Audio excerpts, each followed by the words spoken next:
The king of the Zulus, King Goodwill Zwelithini Kabekuzulu, passed away recently. AfriForum was among the many institutions that expressed its sympathies with the Zulu royal family, as well as the Zulu nation. AfriForum had a good relationship with Isilu Samabandla, as we do with many other traditional leaders. Our approach in this regard is what we describe as bonding and bridging. With bonding, we refer to the reason why AfriForum was established in the first place, to work within our own community towards a future where we can be safe, free, and prosperous. With bridging, we acknowledge the fact that such a future would not be sustainable if we try to achieve this in isolation, without developing good relations with other communities. In recognizing who we are as Afrikaners and taking pride in our identity and culture, we can also foster good relations and work with other communities on common goals and issues of mutual interest.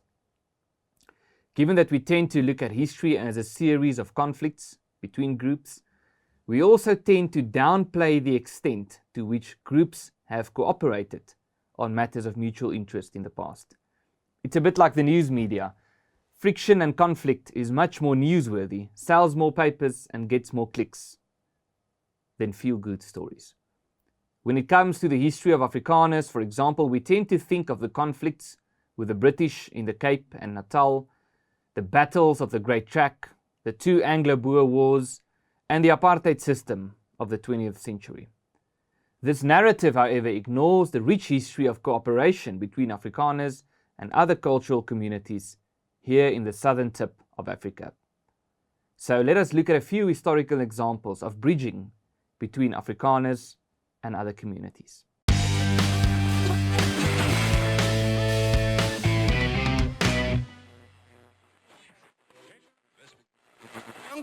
After settling in Table Bay in 1652, friction broke out between the mostly Dutch employees of the Dutch East India Company and the local Khoi people.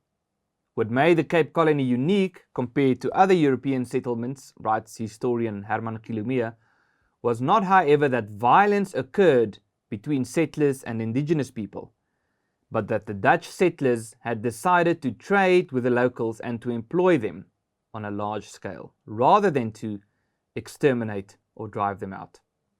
Contrary to popular contemporary belief, the Dutch East India Company did not enslave the local population and made laws against the conquering and enslavement of local peoples. To the extent that they did have slaves before the abolition of slavery, they had to be imported from other countries. George Fredrickson wrote that in South Africa, the official ideology of the colonizers put a much greater premium on trade than on control of the land. The Dutch was joined by immigrants from Germany, France, and many other countries and would eventually form a new cultural community, or a new tribe, if you will, which would later be known as the Boers or the Afrikaners. Of course, as we know, several skirmishes and 2 wars between the Boers and the Khoi took place, as well as 3 wars between the Boers and the Xhosa people, before the British Empire got involved in 1812.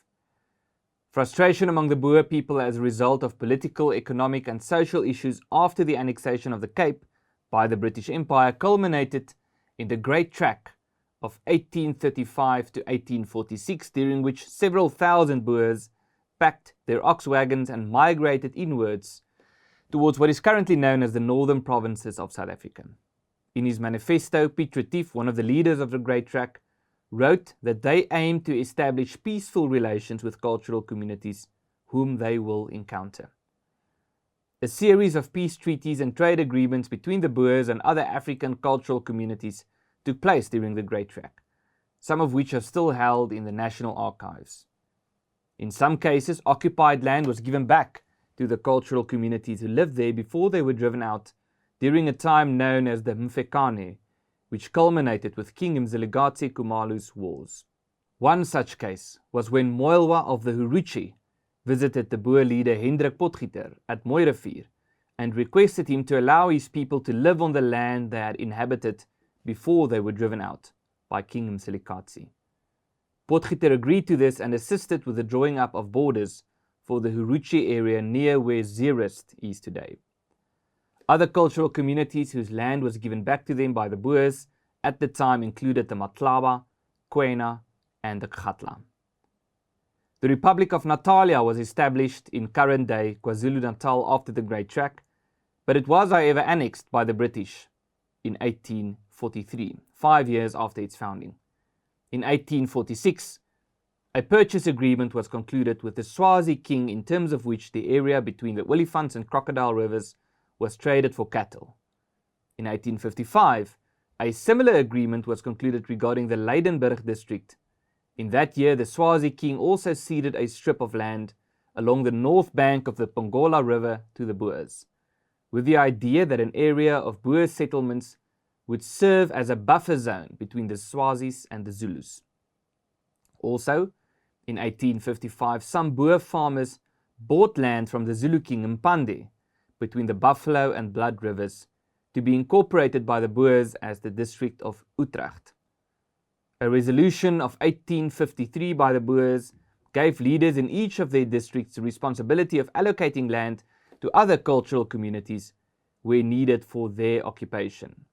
By 1858, it was decreed that Boers and other people from European descent were not allowed to own land where another African cultural community was settled. In 1889, 10 years after the Anglo-Zulu War, Zululand was annexed by the British Empire. Although British influence can be partly credited for the abolition of slavery in South Africa, the British Empire also embarked on a process of introducing racialized laws into South Africa. Before the British arrived in South Africa, for example, there was no law preventing interracial marriages, nor on segregated residential areas. After the Boer victory at the end of the First Anglo-Boer War, the Convention of Pretoria set up the Location Commission with the task of identifying reserves for various African cultural communities. As far as possible, these reserves had to be allocated where the cultural communities were already settled. 5 hectares per household were set as a guideline.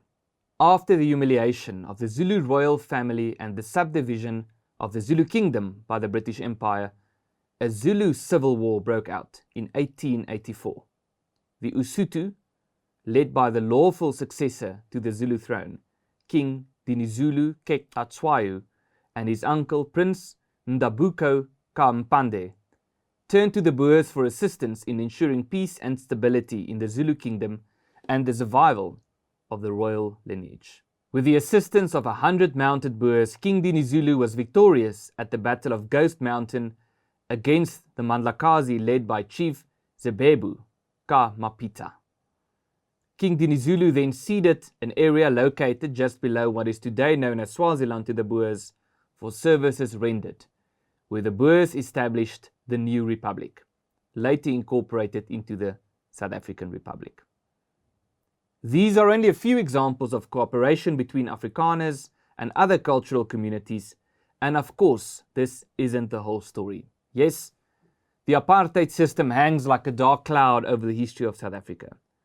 Our history has, however, been distorted to such an extent where we only learn about and only talk about conflict, while the truth is that there is also a rich history of cooperation. We are, as we ought to be, inspired by these stories, and as Afrikaners, we intend on honoring our ancestors' tradition of reaching out and working together.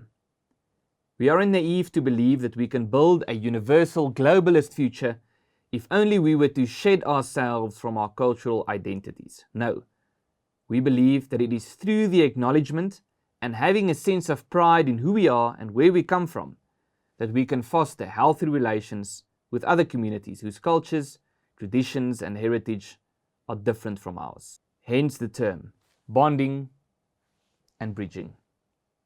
This is why we say that, and what we mean when we say that, AfriForum is built on the principles of peaceful coexistence and of mutual recognition and respect. My name is Ernst Roots, and this is your fact sheet.